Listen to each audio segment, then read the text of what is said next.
তোমার যুগল চরণ আমার মাথায় দাও, চরণতলে আমায় একটু জায়গা দাও, আমাকে অবহেলা করো না রায়। এই পদটি লিখেছিলেন কবি জয়দেব তার গীত গোবিন্দে, কিন্তু এই কথাটুকু তিনি লিখতে পারেননি। অনেক বড় গীত গোবিন্দ লিখেছিলেন, এই দেহিপদ পল্লব মোদারম এই কথাটা কিন্তু বৈষ্ণব লিখতে পারেনি মা।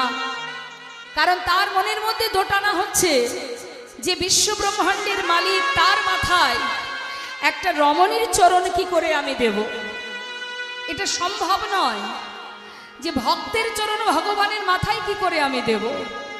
গীত গোবিন্দ লিখেছে, এত বড় গীত গোবিন্দ লিখেছে, বদসী যদি কিঞ্চিদপি দন্ত রুচি কৌমদি হরতি দরতি তিমিরমতি ঘরম স্ফুরুদ্ধর সিধবে তব বদন চন্দ্রিমা লোচয়তি লোচন চকরম প্রিয়ে চার শিলমঞ্জময়ী মানমণি দানম তমসী মম জীবন তমসী মম ভূষণ তমসী মম ভব জলধি রত্নম সারগারলে খণ্ডনাং মম শিরসি মণ্ডনাং। আর পারছে না, দেহি পদপল্লব মোদারম। কি করে লিখবো আমি? এটা কি করে সম্ভব? একটা রমণীর চরণ অনাদি আদি অনন্ত কোটি বিশ্ব ব্রহ্মাণ্ডের মালিক, তার মাথায় কেউ দিতে পারবে? আপনারা পারবেন মা নিজের চরণ ভগবানের মাথায় তুলে দিতে? হরিবল হরিবল হরিবল। ভক্তই পারে ভগবানের অঙ্গে চরণ দিলে দিতে, তার প্রমাণ ভৃগমণি দিয়েছিলেন না? সোজা গিয়ে একেবারে ভগবানের হৃদয়ে গিয়ে এক লাথি দিয়েছিলেন। তখন ভগবান জিজ্ঞাসা করেছিলেন, তোমার পায়ে ব্যথা লাগেনি তো? কে ভগবান প্রমাণ করতে গিয়েছিলেন? ভগবানের বক্ষে যখন লাথি দিয়েছে, ভগবান নিজের কষ্টের কথা বাদ দিয়ে ভক্তকে জিজ্ঞাসা করছে, তোমার পায়ে ব্যথা লাগেনি তো? তাই ভক্তই পারে মা ভগবানের অঙ্গে আঘাত করতে, আর ভক্তই পারে ভগবানের মাথায় চরণ তুলে দিতে। তামা যখনই কিনা কবি জয়দেব ইতস্তত করছে, মানে সংকোচ বোধ করছে, কি করব কি করব, মাতা পদ্মাবতী বলছে, স্বামী তুমি এক কাজ করো, তুমি এক কাজ করো, তোমাকে একটু তুমি স্নান করে সেবা করো, সেবার পর ঠান্ডা মাথায় লেখো। এত বড় গীত গোবিন্দ যখন লিখেছো, আর এটুকু তুমি অবশ্যই পারবে লিখতে, যাও। কিন্তু কবি জয়দেবের মনের মধ্যে শুধু একটাই চিন্তা, যে আমি এত বড় গীত গোবিন্দ লিখেছি, অবশেষে এইটুকু কেন আমি লিখতে পারছি না। তা তিনি মস্তকে তৈল দিয়ে অজয় নদীতে স্নান করতে যাচ্ছে। যাবার পথে শুধু বারবার প্রভুকে স্মরণ করছে, হে গোবিন্দ, হে দয়াময়, আমার কি মনোবাঞ্ছা পূর্ণ হবে না? তুমি কৃপা করো প্রভু, আমাকে কৃপা করো, আমি যেন এই গীত গোবিন্দ পূর্ণ করতে পারি। বলতে বলতে যাচ্ছে মা, ভক্তের ডাকে ভগবান সাড়া দিলেন। নিজে কবি জয়দেবের রূপ ধারণ করে গুটি গুটি পায়ে এসে ঘরের সামনে দাঁড়িয়েছে, দরজার কাছে ডাকছে, পদ্মা পদ্মা। পদ্মাবতী বলছে, কি স্বামী স্নান করলে না? না, আসলে কি জানো, পথে যেতে যেতে না ওই শ্লোকটুকু মনে পড়ে গেল। ভাবলাম স্নান করে ফেরার পথে যদি ভুল হয়ে যায়, যদি ভুলে যাই, তাই চলে এলাম। যদি ঘরে জল থাকে আমাকে একটু স্নানটা করিয়ে দাও। নিশ্চয়ই, এসো স্বামী, ভিতরে অজয় নদীর জল আছে, আমি স্নান করিয়ে দেব। পদ্মাবতী নিজে হাতে ভগবানকে স্নান করালেন স্বামী রূপে। তাই গৌর স্নান হলো মা। এবার ভগবান বসে আছেন স্বামীর বেশে, আর পাত্রে পারস সাজিয়ে চলেছে রাধা মাধবের সেবা দেবে বলে। এমন সময় ভগবান ছদ্মবেশে জিজ্ঞাসা করছে, পদ্মা কোথায় যাচ্ছ? কেন স্বামী? মন্দিরে ভোগ নিবেদন করে আসি, তোমাকে প্রসাদ দেব, তুমি বাকি শ্লোকটা পূর্ণ করবে, একটু অপেক্ষা করো। ভগবান ছদ্মবেশে বললেন, দেখো পদ্মা, আমি কিন্তু শ্লোকটা ভুলে যাব, তুমি এক কাজ করো, আগে আমাকে দাও, তারপরে মন্দিরে যাবে, আগে আমাকে খেতে দাও, আমার খুব খিদে পেয়েছে। ছি ছি, এমন অলক্ষণে কথা কেন বলছো? তুমি তো জানো মন্দিরে ভোগ নিবেদন করব, প্রসাদ তৈরি হবে তবে তো তুমি খাবে। দাঁড়াও, একটু অপেক্ষা করো। পদ্মা, কেন তুমি বুঝতে চাইছো না বলো তো? আমি তো তোমাকে বারবার বলছি, আমি শ্লোকটা ভুলে যাব। তুমি আগে আমাকে খেতে দাও, তারপরে তুমি মন্দিরে নিবেদন করবে ভোগ। দাও, তাড়াতাড়ি আমাকে খেতে দাও। স্বামী, ছি ছি ছি, অমঙ্গল হবে, অমঙ্গল হবে স্বামী, একটুখানি অপেক্ষা করো, আমি যাব আর আসবো। পদ্মা, বারবার আমি কেন তোমায় বোঝাতে পারছি না বলো তো? কেন তুমি বুঝতে চাইছো না? আচ্ছা পদ্মা, একটা দিন কি তুমি ভাবতে পারো না যে মন্দিরের গোপীনাথ আমি স্বয়ং এসেছি? পদ্মাবতী ভাবছি কি আজ কি হলো স্বামীর? কেন এমন ভুলভাল কথা বলছে?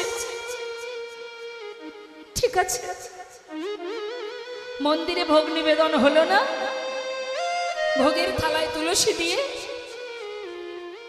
স্বামী রূপে ভগবানের সামনে দিলেন। ভগবান সেবা করলেন। সেবা করে আসন ছেড়ে যখন যাচ্ছে, হঠাৎ পিছন দিকে তাকিয়ে দেখছে পদ্মাবতী আসছে। পদ্মা, কোথায় যাচ্ছ তুমি? কেন স্বামী, প্রতিদিন তোমার চরণ সেবা করি, আজও চরণ সেবা করতে যাচ্ছি।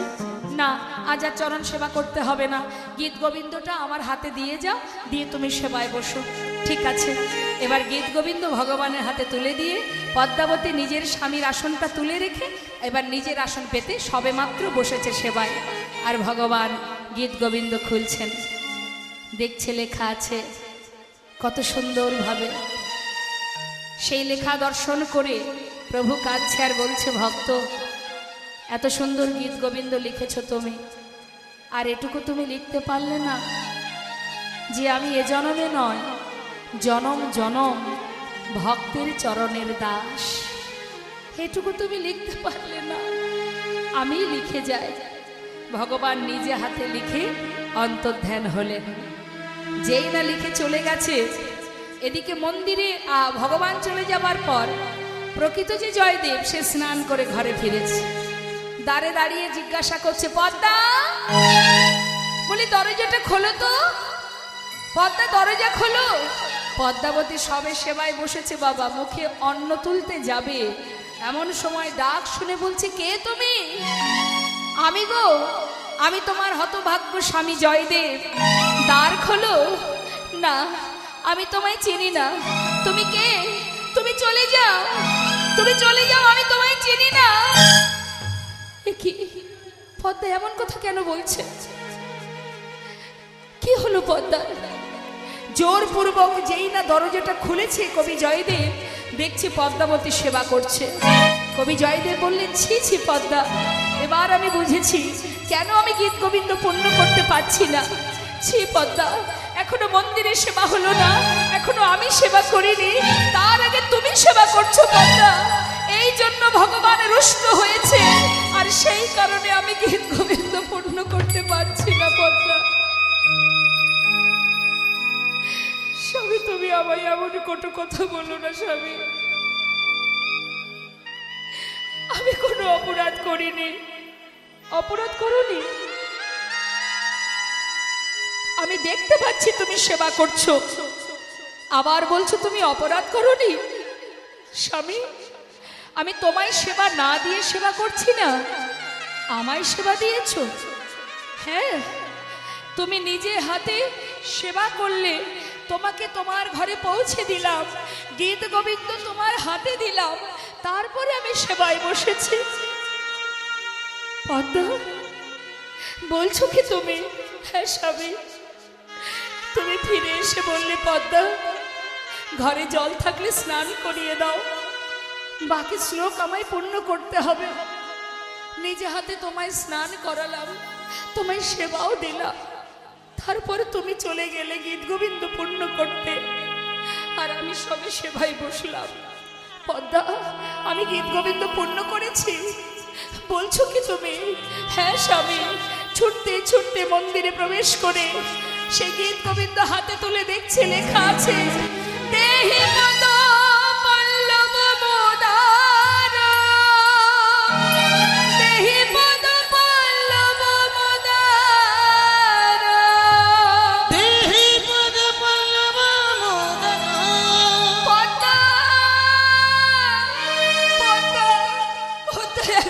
এসো পদ্মা, পদ্মা তুমি একবার এসে দেখে যাও। দেখো পদ্মা, আমার গীত গোবিন্দ পূর্ণ করা হয়ে গেছে পদ্মা। চেয়ে দেখো পদ্মা, এই দেখো আজ বাঁকা করে বাঁকা লেখা। দেখো বাঁকা করে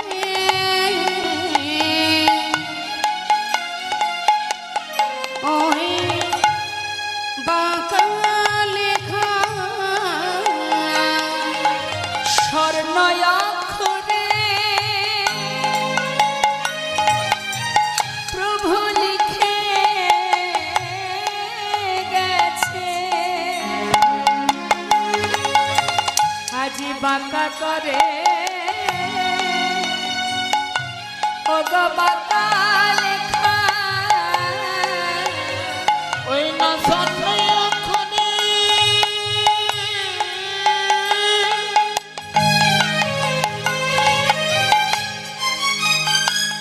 বহু লিখে গেছে। ওই না তার বাঁকা করে বাঁকা লেখা। আমার মনোবাসনা পুরাইছে।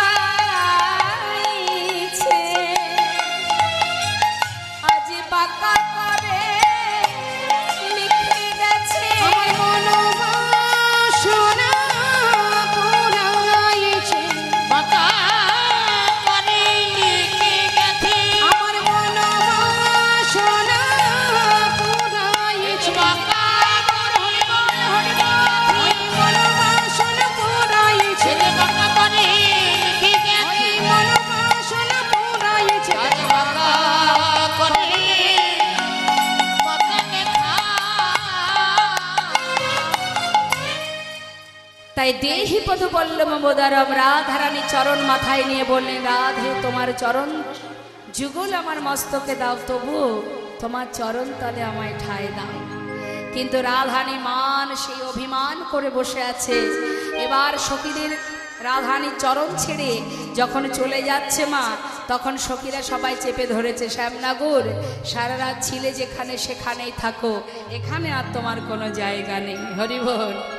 রাধারানী আমার আর মান ভাঙালেন না। সখীদের কাছ থেকে বিদায় নিয়ে গোবিন্দ দেখলেন রাধার কাছে তো ঠাঁই হলো না, আবার সখীদের কাছে কোনো জায়গা হলো না। কারণ সখীরা একটার পর একটা প্রশ্ন করতে শুরু করলেন, বলো শ্যামনগর তোমার এহানো হাল কে করেছে? তোমাকে যে রাধারানী ক্ষমা করবে, তোমার এই অবস্থা করেছেটাকে? সব কিছু বলার পরেও বললেন যাও। উত্তরের পরে উত্তর দিতে শুরু করলেন গোবিন্দ, কিন্তু অবশেষে পরাজিত হয়ে এবার বিদায় দিলেন। এখানে একটা পদ আছে, গাইব, শুনুন কি বলছি। সখীরা বলছে, বলো বলো দেখি শ্যামনগর, যাচ্ছ যাও, এখানে তোমার কোনো স্থান নেই, কিন্তু যাওয়ার আগে দুটো প্রশ্নের উত্তর দিয়ে যাও। ওমা একটার পর একটা প্রশ্ন করছে, মন দিয়ে শুনবেন কি বলছে। শ্যামনগর তোমার নীল উৎপল শ্রীমুখমণ্ডল, নীল উৎপল শ্রীমুখমণ্ডল ঝামর কাহে ভেল। তোমার নীল উৎপল মুখমণ্ডল ধামত কাহে হেন। কয়েকটা কাজ আমাদের, মনকে স্থির করো। যত আছে নোংরা চিন্তা ভাবনা, খারাপ মনোবৃত্তি, সেগুলোকে মুছে ফেলো জীবন থেকে। আর একবার নিজের মনকে প্রশ্ন করো, আমি কি কে, আমার কেন মরে যারে তপত্রয়, ইহানা জানে জীবের কইছে হিত হয়। নিজেকে জিজ্ঞাসা করো, আমি কে, কোথা থেকে এসেছি, আমি যাব কোথায়, আমার পরিচয় কি। হরিবল হরিবল। আর এটা জানার জন্য হরিবাসর, ভাগবত কথা, কৃষ্ণ কথা, লীলা কথা শ্রবণ। এই লীলা কথা ভগবান বারবার লীলার মাধ্যম দিয়ে জীবকে সঠিক পথের আলো দেখিয়েছে। হে জীব, স্মরণ করো, স্মরণ করলেই পথ খুঁজে পাবে। আপন আপন গুরুচরণ আশ্রয় করো। ভগবান সৎ গুরুচরণ আশ্রয় করে জগৎ জীবকে শিক্ষা দিয়েছে। জগতে কেউ তোমাকে তোমার নিজেরই ঠিকানা দেখাবে না, একমাত্র সদ্গুরু। গুরুদেবী তোমাকে সঠিক পথ দেখাবে, আর কেউ দেখাবে না গো মা। তুমি ধর্মের পথে এক পা বাড়াবে। ভগবান বললেন, কেউ যদি আমার দিকে এক পা বাড়ায়, আমি 100 পা তার দিকে এগিয়ে যাই। কেউ যদি এক পা বাড়ায়, একটুখানি যদি ডাকে, আমি সারা জীবন তার দাস হয়ে পড়ে থাকি। সারা জীবন ডাকতে লাগে না মা। ভালোবাসতে গেলে অন্তর থেকে ভালোবাসতে হয়।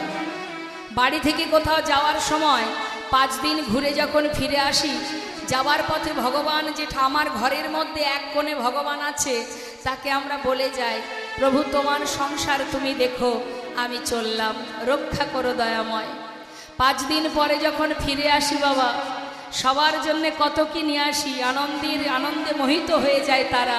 প্রত্যেকের জন্য কিছু না কিছু আনা হয়, কিন্তু যিনি ঘরের কোণে বসে 5 দিন ধরে তোমার ঘরকে রক্ষা করে গেল, তার জন্য তোমার মনে হলো না?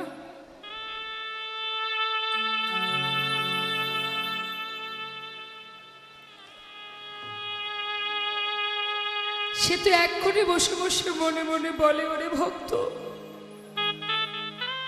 জানিস আমার তো কোনো কিছুরই অভাব নেই রে, তবু তুই যে আমার ভক্ত, তুই আমাকে যা দিবি আমি তাতেই খুশি। আমার কথা কি তোর একবারও মনে পড়েনি?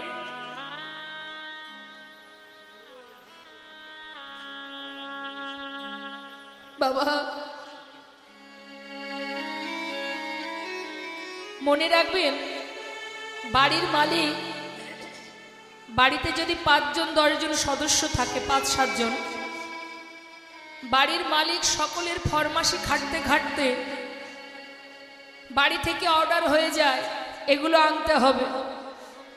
দেখবেন ছোট বাচ্চারা বলে, বাবা আমার জন্য খাবার নিয়ে আসবে, বলে না মা? তা বাড়ির মালিক সবার জন্য নিয়ে আসে। এমন একটা সময় হয়েছে কি মা, বাড়ির মালিক যিনি, বাবা যিনি, বাজারে গেছে, অনেক কিছুই নিয়ে এসেছে, বাচ্চার জন্য খাবারও এনেছে। মন দিয়ে শুনবেন কথাটা। এখন বাচ্চা বাবাকে দেখে বলছে, বাবা খাবার এনেছো? বাবা খুশি হয়ে 1 প্যাকেট বিস্কুট তার হাতে তুলে দিয়েছে। বাচ্চা মনের আনন্দে সেই বিস্কুটটা খাচ্ছে, বাবা এনে দিয়েছে। ঠাকুমা বলছে, কিরে নাতি, বাবা কষ্ট করে নিয়ে এসে তোকে দিল, বাবার জন্যই তো পেলি রে বাবা, তো বাবাকে একটু দিতে পারছিস না? আমরা এমনই কৃপণ, এমনই স্বার্থপর মা, সংসারের জন্য হাজার হাজার টাকা আমরা খরচ করি, ভগবানের বেলায় আমাদের কৃপণতা শুরু হয়ে যায়। তা সেই বাচ্চাটা কিছুতেই দেবে না। কি মা দেয় বাড়ির বাচ্চারা? খেতে পারুক বা না পারুক, ভাগের ভাগ থেকে 1 কোনাও কাউকে দিতে চায় না। সে জেদ করছে, দেব না। ঠাকুমা বারবার বলছে, আরে বাবা একটু তো দে। বারবার বলাতে তখন সেই বাচ্চাটা গিয়ে নিজে যেটা খাচ্ছিল, কিছুটা বাকি আছে আর একটুখানি আছে, একটা পুরো বিস্কুট দিল না। ওই আমাদের মতো অবস্থা আর কি। আমরা যেমন দেওয়ার সময় 1 টাকা 2 টাকা খুঁজে বের করি, ঠিক তদ্রূপ ওই সামান্য একটুখানি বাকি ছিল একটা বিস্কুট থেকে, সেটা দিয়েছে বাবার হাতে। বাবা কিন্তু তার জন্য সন্তানকে কিছু বলল না যে বাবা এটা কেন দিলি, একটা পুরো বিস্কুট দে না। বাবা সেই সন্তানের দেওয়া ওই সামান্য কিঞ্চিত বিস্কুটটা হাতে নিয়ে সেটা মুখে দিয়ে টুকটুক করে সেবা করছে। এবার আপনাদের কাছে প্রশ্ন, মা, বাবার হাতে টাকা আছে, বাবা তো মালিক, বাবা কি পারতেন না বাজারে গিয়ে 1 প্যাকেটের জায়গায় 2 প্যাকেট বিস্কুট কিনে খেতে? তাহলে সেটা কেন খেলো না? সামান্য একটুখানি বিস্কুট কেন সেবা করছে সে? কেন বলুন তো? আপনি যাদের জন্য করছেন না, তারা যদি কিঞ্চিতও আপনাকে দেয়, তার মধ্যে যে সুখ আছে মা, বাজার থেকে 5 প্যাকেট বিস্কুট কিনে খাওয়ার মধ্যে সেই সুখ নেই। নিতাই গৌর হরি। তাই সন্তান যদি কিঞ্চিত দেয়, তাতে যে আনন্দ বাজার থেকে কিনে খাওয়ায় সেই আনন্দ পাওয়া যায় না। তাই ভগবান মালিক, বিশ্ব ব্রহ্মাণ্ডের মালিক, কিন্তু তথাপিও ভক্তের কিঞ্চিত কিঞ্চিত ভালোবাসা পাওয়ার জন্য তিনি বারবার এসেছেন, বারবার সবাইকে নিজের কাছে টেনে বারবার তাদের ভালোবাসা পেতে চেয়েছে, ভক্তি পেতে চেয়েছে, ভক্তের চরণ তলে ধুলাই গড়াগড়ি দিয়েছে। একদিন দেবর্ষী নারদ জিজ্ঞাসা করছে, দয়াময়, তুমি তো অনন্ত কোটি বিশ্ব ব্রহ্মাণ্ডের মালিক, সারা জীবন ধরে তোমার নাম গাইলাম, কিন্তু আজও খুঁজে পেলাম না যে তোমার ঠিকানাটা কোথায়, সঠিক জায়গা কোথায়, থাকো তুমি কোথায়? ভগবান বললেন, দেবর্ষি, আমাকে নির্দিষ্ট কোনো জায়গায় যদি পেতে হয়, নাহং তিষ্ঠমি বৈকুণ্ঠে যোগিনাং হৃদয়নাচ মাদ ভক্ত যত্র গায়ন্তি তত্র তিষ্ঠমি হে নারদ। যেখানে আমার ভক্তরা আমার গুণকীর্তন করে,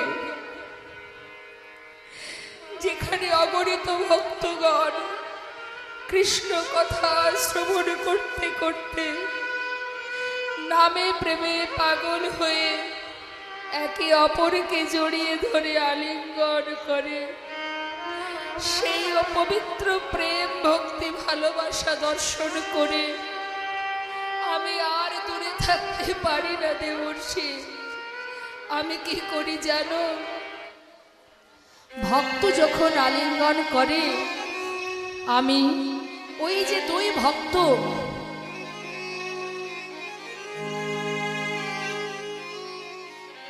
ওই দুই ভক্ত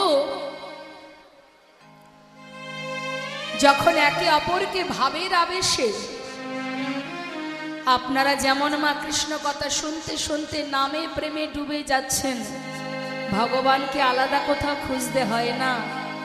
প্রভু নিজেই বললেন, যখন ভক্ত ভক্তি দেয় কুলা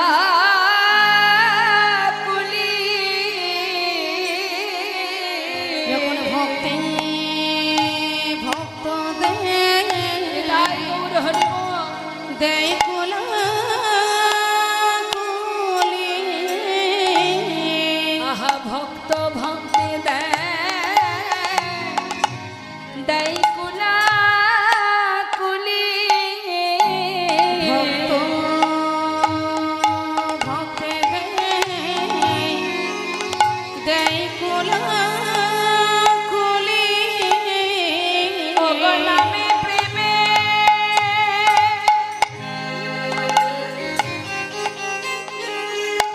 হয়ে মাতা মাতি, আহা ভক্ত ভক্তি দেয় কুলাকুলি, নামের প্রেমে গাই মাখামাখি,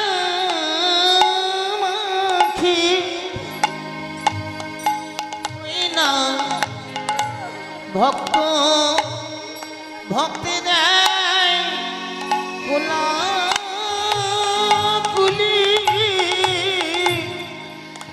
তারা নামে প্রেমে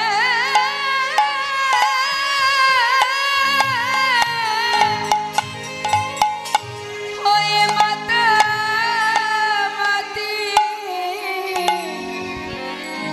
আহা ভক্ত ভক্তি দে কুলাকুলি, ওই নামে প্রেমে হয়ে মাতা মাতি, ভক্ত ভক্তে দেয় কোলাকুলি,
ভক্ত ভক্তেরাই কুলাকুলি, যখন একে অপরকে কুলাকুলি করে, বাজিয়ে যাও।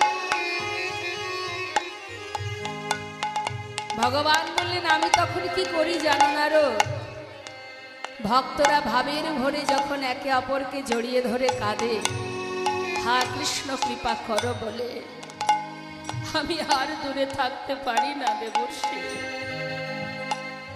দুই ভক্ত একে অপরকে জড়িয়ে ধরার পর তাদের মাঝখানে যতটুকু ফাঁকা থাকে, আমি সেই ভক্ত মাঝে যাই গড়া গড়ি। আমি সেই ভক্ত মাঝে যাই, যাই গড়া গড়ি। আমি ভক্ত ভক্ত মাঝে যাই, হরি বল হরি বল।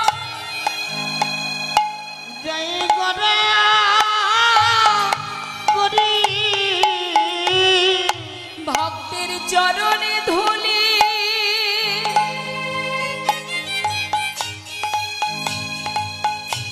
আমি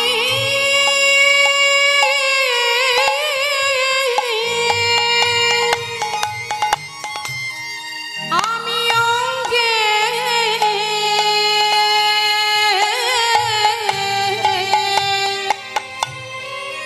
আমি অঙ্গে মাখে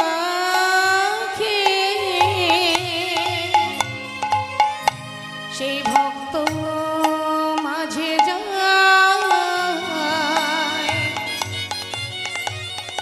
যায় গড়া গড়ি। ভক্তের চরণে ধুলি,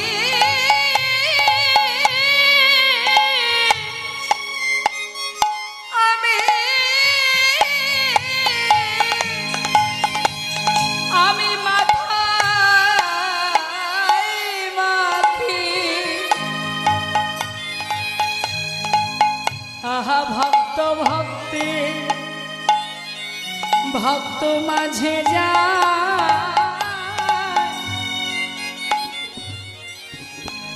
যাই গড়া গড়ি। ভক্তের চরণে ধুলি,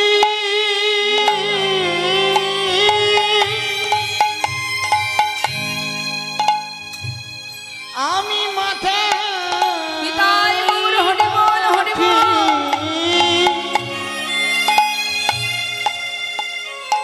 আজ আমার গৌর সুন্দর ভাবনিধি গৌর হরি, রাধা কৃষ্ণ মিলিত তন গৌর হরি।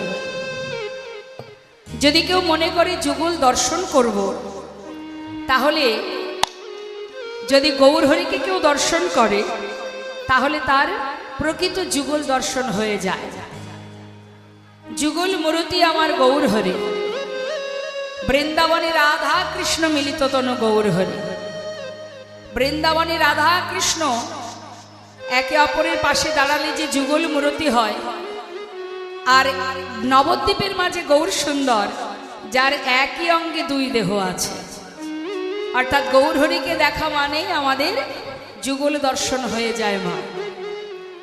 সেই ভাবনিধি গৌর হরি কখনো রাধা ভাব, কখনো কৃষ্ণ ভাবে বিভোর হয়ে বৃন্দাবনের সেই ভাব প্রকাশ করেন। তাই বৈষ্ণব মহাজন বললেন, আজ আমার গৌর হরি রাধা ভাবে বিভাবিত হয়ে গম্ভীরায় বসে 3.5 জন অন্তরঙ্গ ভক্তকে নিয়ে মনের আনন্দে সেই মান ও বিরহ লীলা প্রকাশ করে যাচ্ছেন। জগতে যত ভক্ত আছে বহিরঙ্গ ভক্ত, আর মাত্র 3.5 জন হলেন অন্তরঙ্গ ভক্ত, যাদের সঙ্গে বসে প্রভু আমার রস আস্বাদন করেন। তা আজ তিনি সেই ভাব প্রকাশ করছেন। সেই 3.5 জন অন্তরঙ্গ ভক্ত বললেন, 3.5 জন কি করে হয়? হয় 4 জন হবে, নাই 3 জন হবে। সাড়ে আবার হয়, সাড়ে কোনো ভক্ত আছে? বলেন আছে।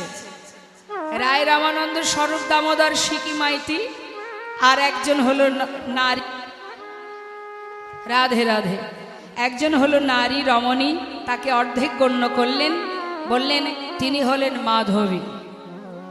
এই রায় রামানন্দ স্বরূপ দামোদর সিকি মাইতি আর মাধবী, মাধবী হলো নারী, তাই তিনি অর্ধেক গণ্য হলেন। এই 3.5 জন ভক্তকে নিয়ে ভাব প্রকাশ করছেন, কি বলছেন? আরে মরয় আমার শ্রী গৌরাঙ্গ চাঁদ, অখিল জীবের মন লোচন ভার। আরে মরু শ্রী গৌরাঙ্গ চাঁদ, অখিল জীবের মন লোচন হে ফাদ। বৈষ্ণব মহাজন বললেন, ফাদ পেতেছে গো, ফাদ পেতেছে গো, ফাদ পেতেছে গো, ফাঁদ পেতেছে গো, জীবের মন পাখি ধরবে বলে ফাদ পেতেছে গো। জীবের মন পাখি ধরবে বলে ফাঁদ পেতেছে গো। আহা ব্রজ ভাবে বিভোর হয়ে ফাদ পেতেছে গো, ব্রজ ভাবে বিভোর হয়ে ফাদ পেতেছে গো, ওই না রাধা ভাবে বিভোর হয়ে ফাদ পেতেছে গো। রাধা ভাবে বিভোর হয়ে ফাদ পেতেছে গো, ওই মন পাখি ধরবে বলে ফাদ পেতেছে গো। জীবের মন পাখি ধরবে বলে ফাদ পেতেছে গো। লোচন হি ফাদ, লোচন মানে নয়ন, নয়নের ফাদ, ফাদ পারা পাতে গো মা। হরে কৃষ্ণ মা, আমার দিকে ফাদ কারা পাতে? বেদেরা। আচ্ছা বাবা, বেদেরা ফাদ পাতে কেন? পাখি ধরবে বলে। তা আমার গৌর সুন্দর তিনি নবদ্বীপে ফাদ পেতেছে, তার মধ্যে কাকে ধরবে? জীবের মন পাখিকে ধরবে বলে। এই যে মন বাবা, এই মনটাই কিন্তু সব, মাথায় রাখবেন মা। এই মন কিন্তু আমার দেহটাকে চালনা করে। অর্থাৎ আমি যখনই ভাববো, মনে মনে ভাববো যে অমুক জায়গায় শাহাবাদ, এই জায়গাটির নাম যেন কি? শাহাবাদ। স্থানটির নাম কি? শাহাবাদ। বেশ, তাহলে শাহাবাদে রাধা গোবিন্দ মন্দিরের সামনে হরিবাসরে আমি লীলা কথা শুনতে যাব। এই যে মনে মনে আপনি ভাবলেন, যখনই ভাবলেন আপনার মনের সঙ্গে অর্থাৎ আত্মার সঙ্গে পরমাত্মার মিলন ঘটে গেল। না হলে একটা কথা মাথায় রাখবেন মা, কাউকে যদি পথের মাঝখানে 10 থেকে 20 মিনিট ওয়েট করতে বলা হয়, একটা ব্যক্তি 10 থেকে 20 মিনিট ওয়েট করবে, আপনি যাবেন, দুটো কথা আপনাকে শুনিয়ে দেবে। মানে 10 মিনিট বসে থাকার ধৈর্য কিন্তু মানুষের নেই। কিন্তু এই জায়গায় ঘন্টার পর ঘন্টা, দিনের পর দিন মানুষ বসে আছে অগণিত ভক্ত সমাগমের মধ্যে, এই ভিড়ের মধ্যে, গরমের মধ্যে ঘন্টার পর ঘন্টা আপনারা যে বসে আছেন, আপনাদেরকে ফাঁদে জালে আটকে দিয়েছেন একজন, যার জন্য আপনারা বসে আছেন। আমার দ্বারা তো সম্ভব নয় আপনাদেরকে বসিয়ে রাখা। আমি কে? আপনি আমার জন্য তো বসে নেই। এখন যদি কীর্তন বাদ দিয়ে আমি আমার কথা বলি, আপনারা থাকবেন এখানে বসে? এক্ষুনি উঠে চলে যাবেন, বলবেন আমরা তোমার কথা শুনতে আসিনি মা, এসেছি কৃষ্ণ কথা শুনতে, তাই তো? তাহলে আপনাদেরকে এখানে বসিয়ে রেখেছে কে? অনাদি আদি গোবিন্দ, ভগবানের সেই অমৃত কথা, কৃষ্ণ কথা, যে নাম আপনারা শ্রবণ করছেন, শোনার জন্য বসে আছেন। আমাদের ইহজগতে প্রত্যেকটা মানুষের কম বেশি কারোর না কারোর একটু না একটু হলেও শারীরিক সমস্যা সবারই আছে। আর দেহ আছে মানেই থাকবে, এটা কোনো আশ্চর্যের বিষয় নয়। তাহলে মা, সব কিছুকে উপেক্ষা করে আপনারা বসে আছেন কেন বলুন তো? আপনাদের মধ্যে সেই ভক্তি আছে তাই, কৃষ্ণ প্রেম আছে তাই। বাবা, ভক্ত কোথায় পাবো আমরা? ভক্ত আলাদা করে খুঁজতে হয় না। মাথায় রাখবেন, ভক্ত কাকে বলে? শাস্ত্রে বললেন, যদি কেউ ফুটবল ক্রিকেট খেলা ভালোবাসে, যেখানে ক্রিকেট ফুটবল খেলা হয় মানুষ সেখানে চলে যায়। আবার যদি কেউ দেখবেন ওই ফাংশন যেসব জায়গায় হয়, হ্যাঁ, অর্কেস্ট্রার হয় যেখানে, সেখানে দেখবেন যারা এইগুলোকে ভালোবাসে তারা বাবা সেখানেই ছুটে যায়, সেখানে ভিড় করে। আর যারা হরিকে ভালোবাসে তারাই আসে হরিবাসরে। নিতাই গৌর হরি বল হরি। হ্যালো, তাহলে সে 5 মিনিট থাকুক আর 5 ঘন্টা থাকুক, সেটা বড় কথা নয়। কার্যসূত্রে মানুষকে বিভিন্ন কাজে যেতে হয়, ঠিক আছে, কিন্তু যে নাস্তিক ব্যক্তি হবে, যার ভিতরে ভক্তির এতটুকু লেশ নেই মা, সে কিন্তু হরিবাসরে 5 মিনিট দাঁড়িয়ে থাকতে পারবে না, চলে যাবে। একমাত্র তারাই পারে যাদের মধ্যে শুদ্ধ ভক্তি আছে, কৃষ্ণ প্রেম আছে। না হলে কে থাকবে এখানে বসে? হ্যাঁ, তাহলে সেই যে ফাঁদ পেতেছেন আমার গোবিন্দ, অপূর্ব গৌরহরি সেই ফাঁদ পেতে আপনাদেরকে সেই ফাঁদের জালে বেঁধে ফেলেছে মা। তাই তো আপনারা বসে আছেন। বৈষ্ণব মহাজন বললেন, দিয়া হাস্য সুধাচার অঙ্গ ছটায় আঠা তার, দিয়া হাস্য সুধাচার অঙ্গ ছটায় আঠা তার, আখি পাখি তাহাতে পড়িল, মনোমৃগ হেন কালে আসিয়া সেইখানে মেলে শূন্য দেহ পিঞ্জিরায় রহিল। তাই আমাদের ইন্দ্রকে পরিচালনা করে এই মন, আর মনকে পরিচালনা করি স্বয়ং আমি।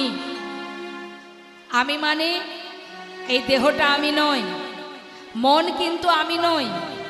আমরা বলি না আমার মন, তাহলে এটা মনটা আমার, আমি কিন্তু মন নই, আমি আলাদা, আমি সাক্ষাৎ, আমি চেতনা, আমি ভগবানের অংশ, আমি ভগবানের অংশ। মনটা আলাদা, মনকে চালাই আমি, আর আমার দেহটাকে চালাই মন। আপনি যখনই ভাববেন, আপনি এখানে বসে আছেন, আপনার মন যদি বাড়িতে থাকে, এখানে 3 ঘন্টা ধরে যাই হয়ে যা, কিছুই আপনার কানে ঢুকবে না। তাই সবার আগে মনকে স্থির করতে হবে। তাই তো শাস্ত্রে বললেন, মন কি तरंग को मार लो बस हो गया भजन, मन की तरंग को। এটা আমার কথা নয়, রামভক্ত তুলসীদাস তিনি বলছেন, मन की तरंग को मार लो बस हो गया भजन। অর্থাৎ মানে কি তরঙ্গ মারলো, তরঙ্গ মানে তরঙ্গ, তরঙ্গ মানে চঞ্চলতা। নিজের মনের চঞ্চলতাকে মারলো, মেরে দাও, স্থির করো নিজের মনকে। যখনই নিজের মনকে স্থির করবে, শান্ত করবে, তখনই তুমি ভজনের পথ খুঁজে পাবে। চঞ্চল মনে কখনো ভজন হবে না। আর একটা কথা বললেন, आदत बुरी सुधार लो बस हो गया भजन। आदत बुरी, बुरी माने খারাপ, যত আছে খারাপ চিন্তা ভাবনা, নোংরা চিন্তা ভাবনা, খারাপ মানসিকতা, খারাপ মনোবৃত্তি, সেগুলোকে সুধারলো, শুধরে নাও, बस हो गया भजन। আর কি বললেন, आए हो तुम कहाँ से और जाओगे कहाँ, इतना दिल विचार लो। दिल विचार लो মানে মনের কাছে জিজ্ঞাসা করো, বিচার চাও যে আমি কোথা থেকে এসেছি আর কোথায় যাব। हो गया भजन। নিতাই গৌর হরি বল, হরি বল। ভক্তের মাঝে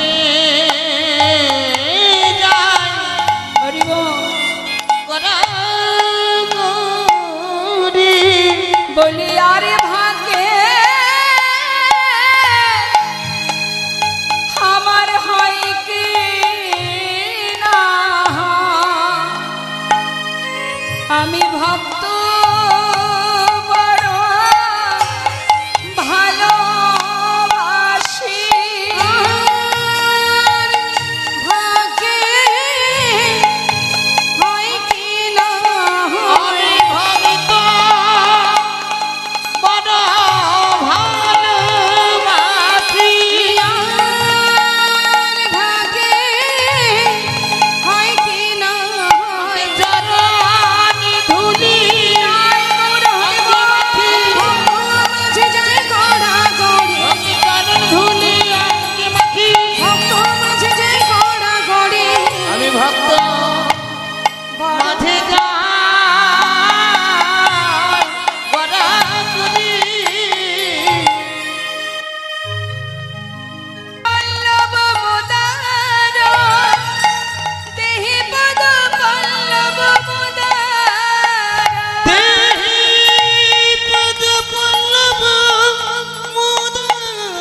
উৎপল মানে, উৎপল মানে কি? এদিকে অনেক পাওয়া যায় না, না কি?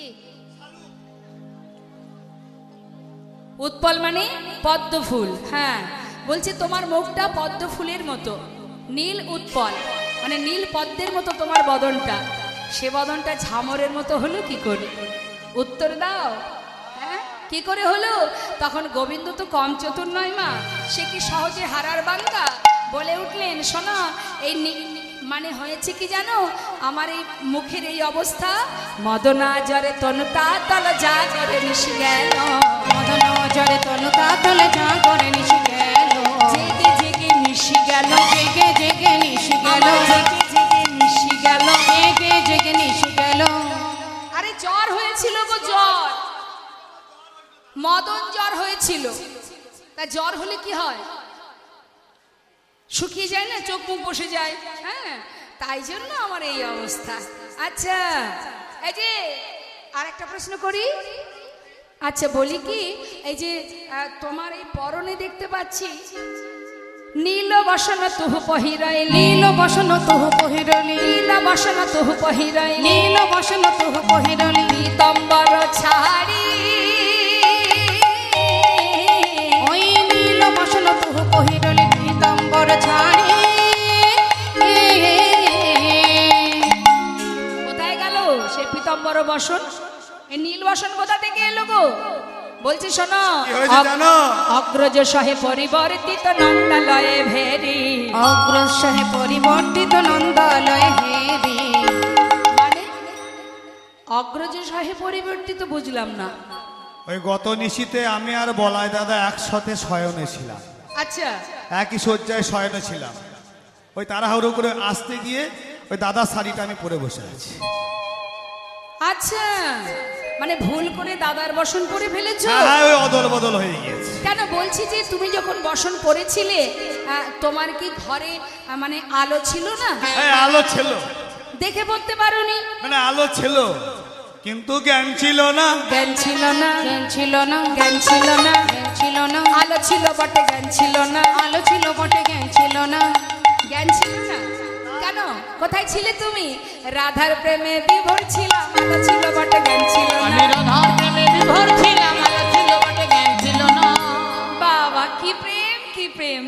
ভুল করে দাদার বস্ত্র পরে এসেছো, কিন্তু শ্যামনা গো,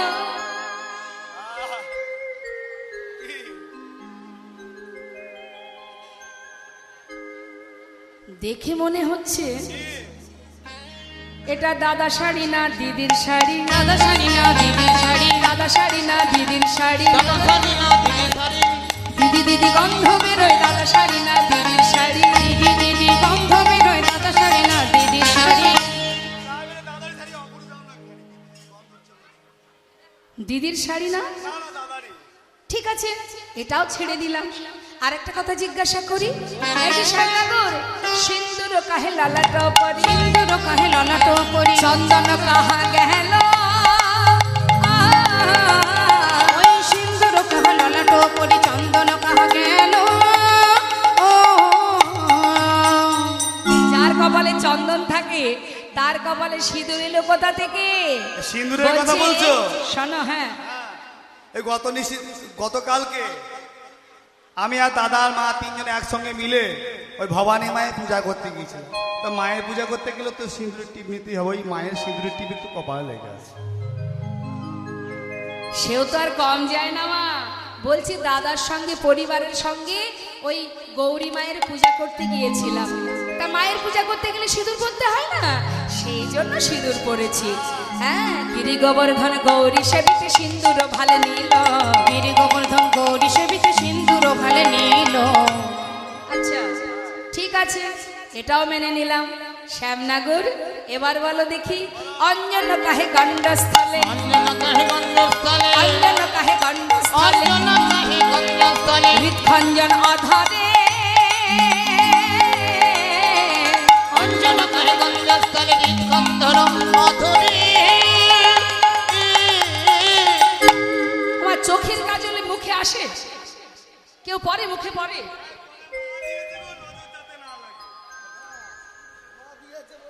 বলছে অঞ্জন কাহে কাণ্ডস্থলে হৃদ খঞ্জন অধরে। হৃদ মানে হৃদয়, বক্ষ, অধর মানে বদন। মনে হচ্ছে কেউ তোমার বদন দিয়ে, কারোর বদন দিয়ে তোমার বক্ষ মাঝে কামড়িয়েছে। বলছে কি জানো তো, মানে কিসে? হ্যাঁ, আমার বাছুরি হারিয়ে গিয়েছিল, ওই খুঁজতে খুঁজতে খুঁজতে খুঁজতে কাঁটা গাছ ছিল, বুঝতে পারিনি, ওই কাঁটা ঝাড়ের উপরে পড়েছে। ওই কাঁটার আঁচল লেগেছে, দাঁতের দাগ নয়। নখ নির্গত ক্ষতবক্ষসী দেও লোকন নারী। বললেন যে তোমার অঙ্গে নখের আঁচড় কে দিয়েছে? বলছে কণ্ঠকে তনু ক্ষতবক্ষত তাহে ডরাইতে গরি। মানে গরু খুঁজতে গিয়ে কাটা বনের মধ্যে ঢুকে গিয়ে সারা গায়ে আমার, এগুলো কাটার দাগ, নখের দাগ নয়। আচ্ছা, আর হৃদয় মাঝে যে কামড়িয়েছে, যেগুলো মনে হচ্ছে কেউ কামড়িয়েছে, এর উত্তর কি? বলছে উত্তরের প্রতি উত্তর দিতে পরাজয় শশী শেখরে। উত্তরের প্রতি উত্তর দিতে পরাজয় শশী শেখরে। উত্তর প্রতি উত্তর দিতে পারা যায় শশী শিখরে। নাগর আমার হার মেনেছে, নাগর আমার হার মেনেছে, নাগর আমার হার মেনেছে। হ্যাঁ, নাগর আমার হার মেনেছে। উত্তরের প্রতি উত্তর দিতে নাগর আমার হার মেনেছে। উত্তরের প্রতি উত্তর দিতে নাগর আমার হার ওই মেনেছে। উত্তরের প্রতি উত্তর দিতে পারা যায় শশী শিখরে। উত্তরের প্রতি উত্তর দিতে পরাজয় শশী শেখরে। সখীরা যা বললেন তো বললেন মা। এবার নিরুপায় গোবিন্দ আমার চলে গেলেন। গেলেন কোথায় গেলেন? যমুনার কূলে বালু রাশির উপরে রাধা নাম অঙ্কিত করে বসে বসে কাঁদছে। এখন গোবিন্দ আমার বালু রাশিতে রাধা নাম অঙ্কিত করে কাঁদছে, আর রাধারানী মান করে কুঞ্জে বসে আছে। এই দুজনের কাণ্ড দেখে সুখ সারি দুইজনে ঝগড়া বেঁধে গেছে। এতদিন সারি সুখকে রাধানী হয়ে অনেক দুঃখ প্রকাশ করত। আজ সুযোগ পেয়ে সুখ সে শাড়িকে আর ছাড়ছে না, যা খুশি তাই বলছে। এবার কি করেছে মা? সুখ কি বলছে? শাড়ি প্রতি সুখ তখন হইছে নবচন। শাড়ি প্রতি সুখ তখন হইছে নবচন। এই রাধার গুণ শাড়ি তুমি করো কীর্তন। তুমি করো জীবন। এই যে এই রাধার গুণ শাড়ি, তুমি এই রাধার গুণ কীর্তন করো। হ্যাঁ, যার যে নারী তার একটু দীনতা নেই। আরে পতির প্রতি, স্বামীর প্রতি একটু ভালোবাসা থাকতে হবে না? নারীর মন কঠিন পাষাণ। যা খুশি তাই সুখ বলছে মা। জগত জীবন কৃষ্ণ চরণ ধরিয়া। কি বলছে? জগত জীবন কৃষ্ণ চরণ ধরিয়া। ফিরিয়া না চাহলে কি কল সহিয়া।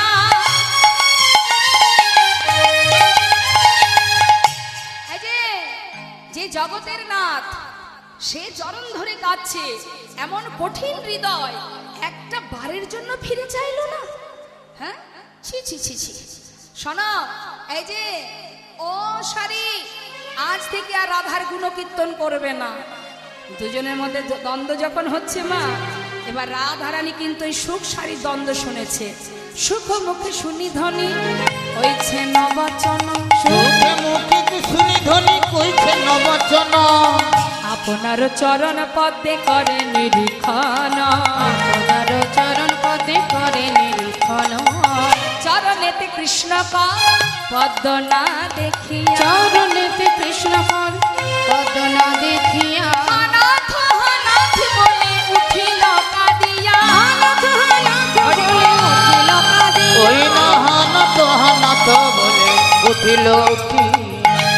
কই রে আমার বধূ কই রে, কই রে আমার বধূ কই কই রে, রে আমার বধূ কই কই রে। রে আমার বধূ কই রে। চরণ ধরে বসেছিল কই রে আমার বধূ কই রে। চরণ ধরে বসেছিল কই রে আমার বধূ কই রে।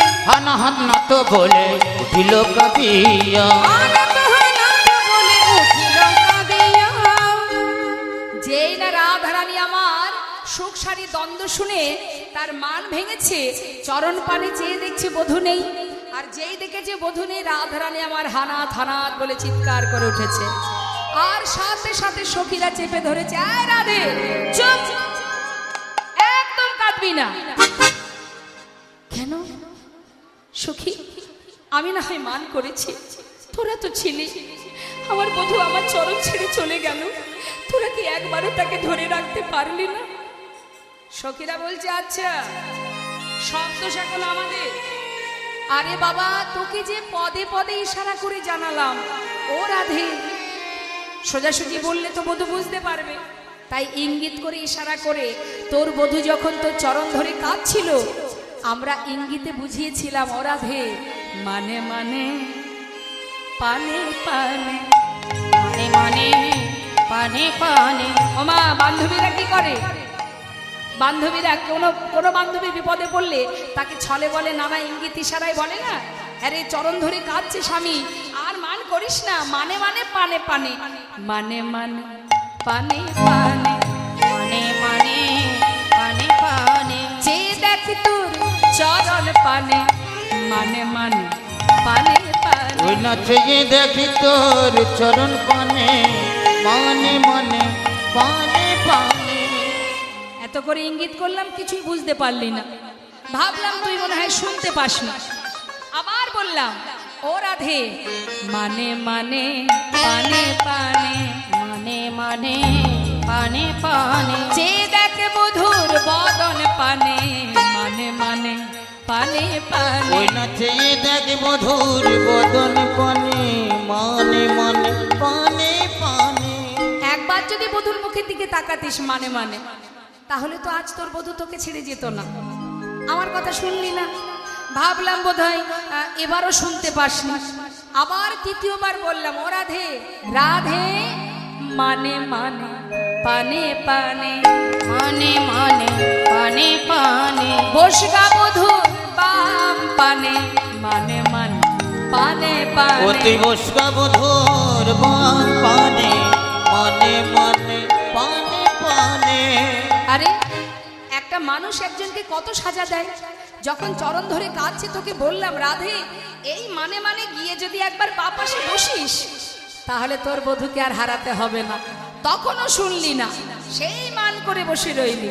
এখন চলে গেছে, বেশ হয়েছে, আমরা কিছু জানি না।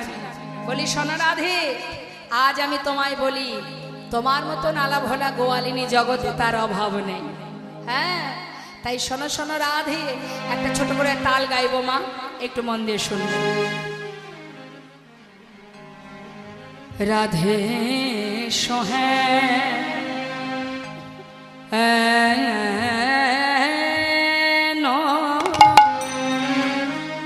সোহেন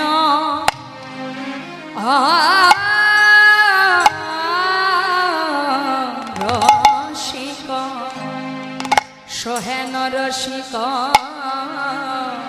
না গো নাগরে শনে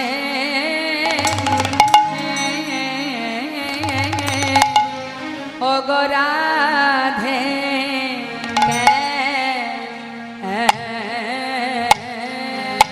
কেন বা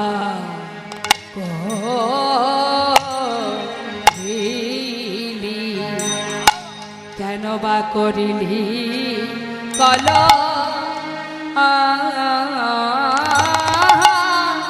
রাধে কলহ করা উচিত হয় না, সোহে ন সোহে ন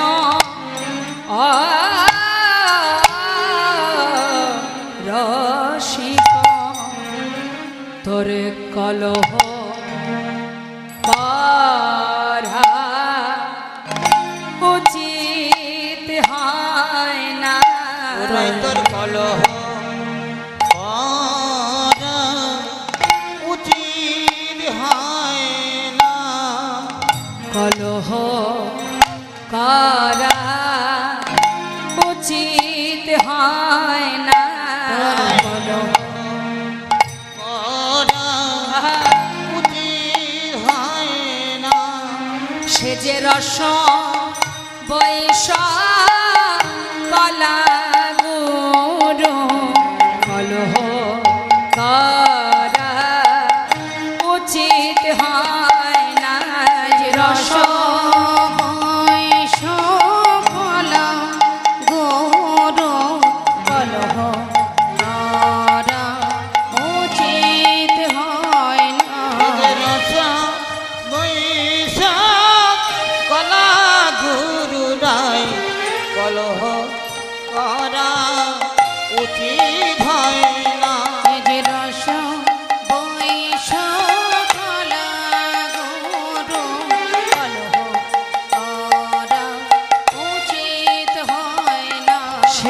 রসিকেন্দ্র চূড়ামণি কলহ করা উচিত হয় না।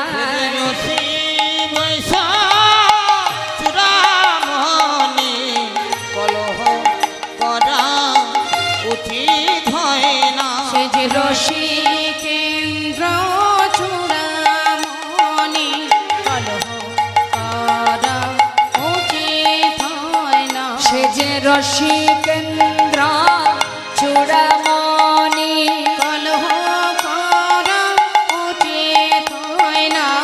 রস বৈশ কলা গুরু তোর কলহ করা উচিত হয় না। রসিকেন্দ্র চূড়ামণি কলহ করা উচিত হয় না।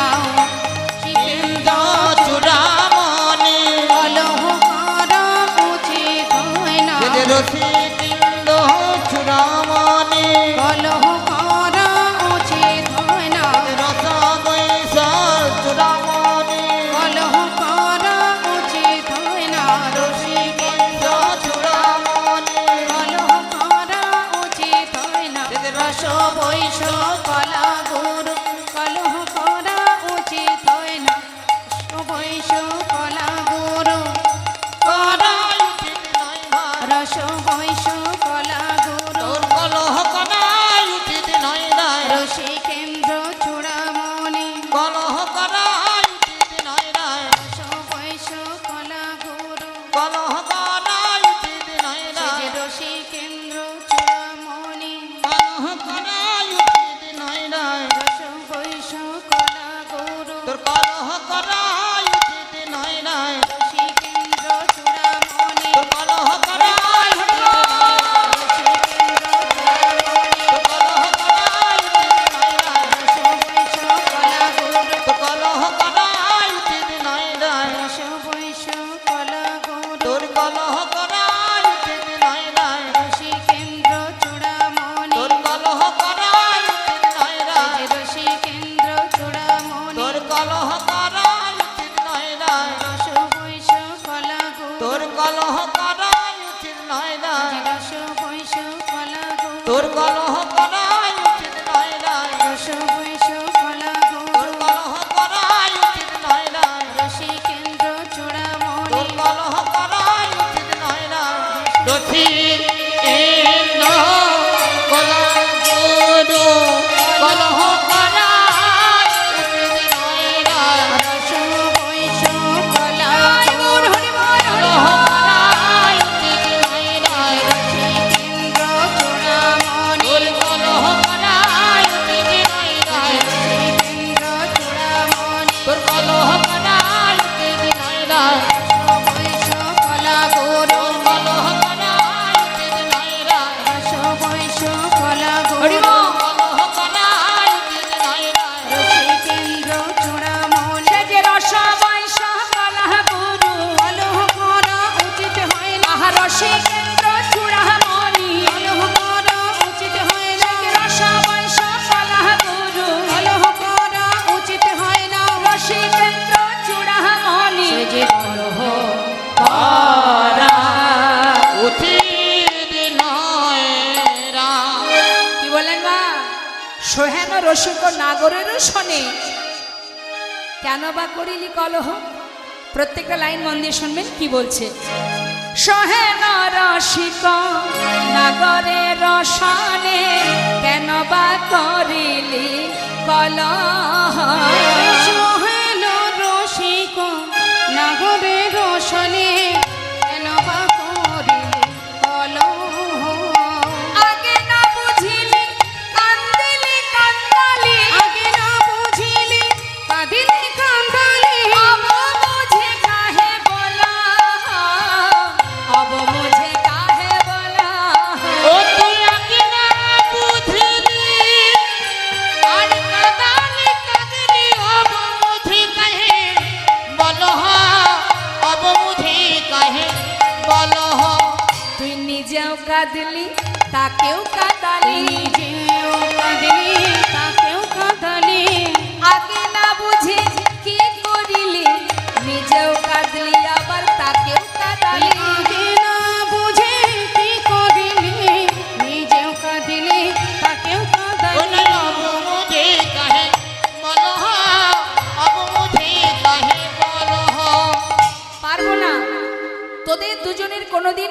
করে রাখতে পারবো না।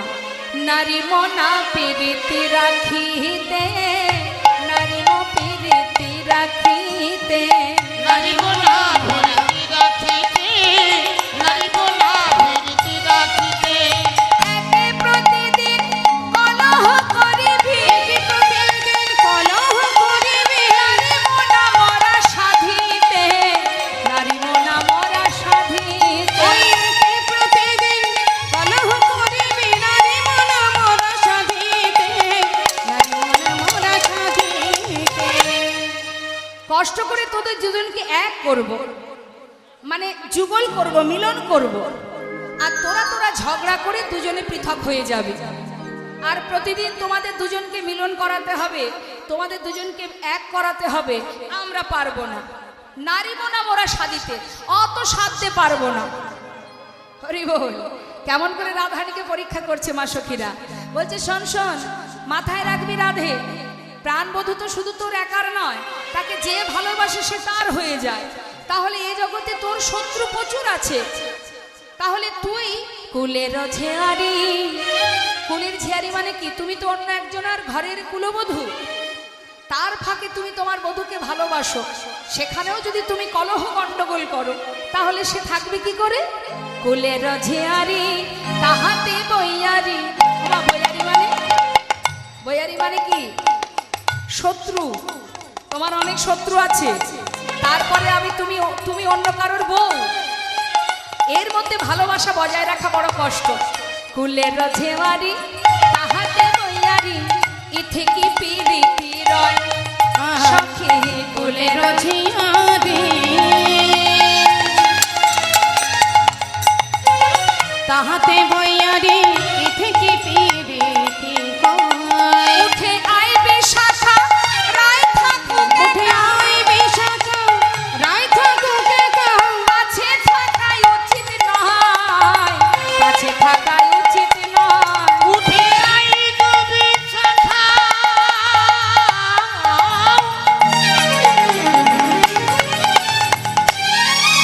ওই নারায় থাকুক একা, ও কাছে থাকা ভালো নয় রে, কাছে থাকা ভালো নয়। আর থাকবো না আমরা এখানে, যেখানে গোবিন্দ নেই সেখানে আমরা কেউ থাকবো না। চল বিশাখা, চলে যাই আমরা। সর্বনাশ। আচ্ছা, ছবিটা লাস্টে হবে, ভক্তরা সবাই তাকিয়ে আছে আমার। ঠিক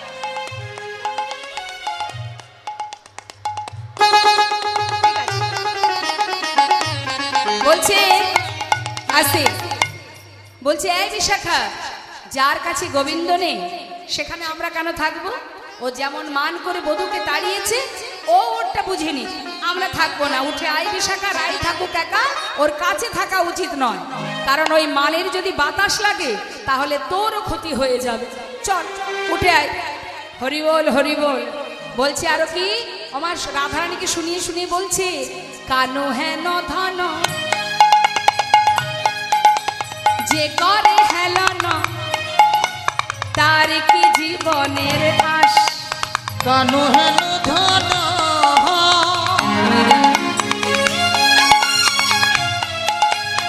যে করে হেন না, তার কি জীবনে ওরে তার মরা ভালো, বেঁচে কি বা ভালো, তার মরা ভালো, বাঁচে কি বা ভালো। অগ কহে দ্বিজ চণ্ডীদাস, কহে দ্বিজ চণ্ডীদাস। ওই তার মরা ভালো, বেঁচে কি বা ভালো, কহে দ্বিজ চণ্ডীদাস, কহে দ্বিজ চণ্ডীদাস। তার বাঁচার চাইতে, তার বাঁচার চাইতে, তার বাঁচার চাইতে মরাই ভালো। আর বাঁচার চাইতে মরাই ভালো। ওরে বেঁচে থেকে লাভ কি বলো, আহা বাঁচার চাইতে মরাই ভালো। বেঁচে থেকে লাভ কি যে বলো? জন কৃষ্ণ ধনকে হেলা করে, আরে বেঁচে থেকে লাভ কি বলো? কৃষ্ণ তামিকে হেলা করে, বেঁচে থেকে লাভ কি বলো? কৃষ্ণ তাকে হেলা করে, বেঁচে থেকে লাভ কি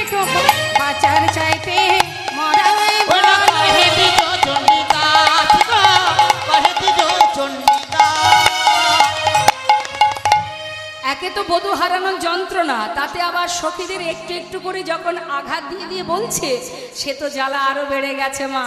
শ্রীমতী রাধারানী বললেন, সখীরে আমি ভেবেছিলাম বধূ শুধু আমার, আজ আমি মানে করে বুঝেছি সে শুধু আমার নয়, সবহু বল্লভ কান, সে সবার।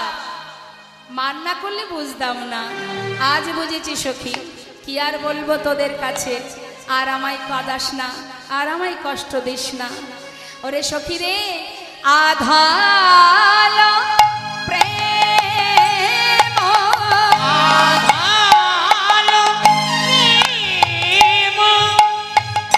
আচ্ছা এখন আপনাদের আসতে হবে না, আমি চরণ ধরে মিনতি করছি।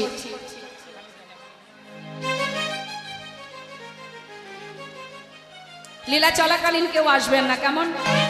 আধাল প্রেম,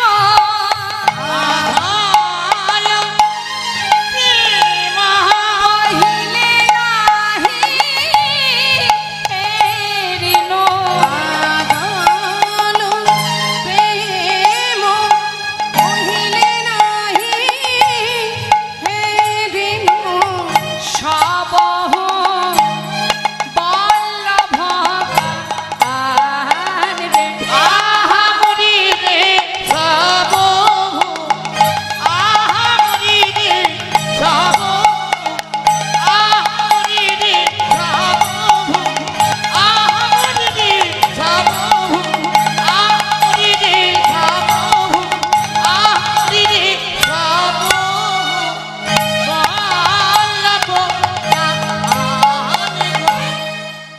কি বলছে মা?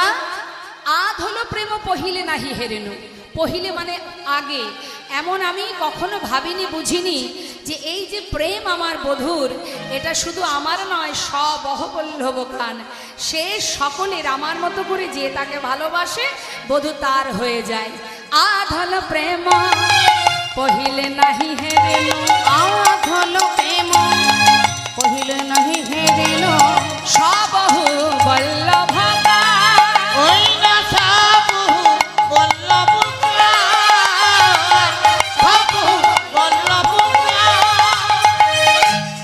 কি আর বলবো তোদের কাছে, কি আর বলবো সখী রে।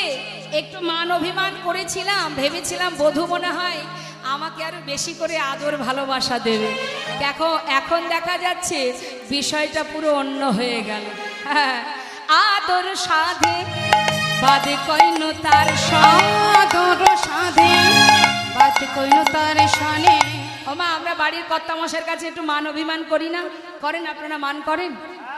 হ্যাঁ, কিছুতে কিছু হলেই মান। নারী জাতির সর্বস্ব ধন হলেই মান। তা মান কেন করা হয়? যাতে আমার যে পাওনাটা সেটা আমি আদায় করতে পারি, তাই না? এখন শ্রীমতী রাধারানী ভেবেছিলেন মান করলে মনে হয় বেশি করে আদর করবে বধূ, কিন্তু এখন কি হলো? অহর্নিশি জল তপনা, অহর্নিশি জল তপনা,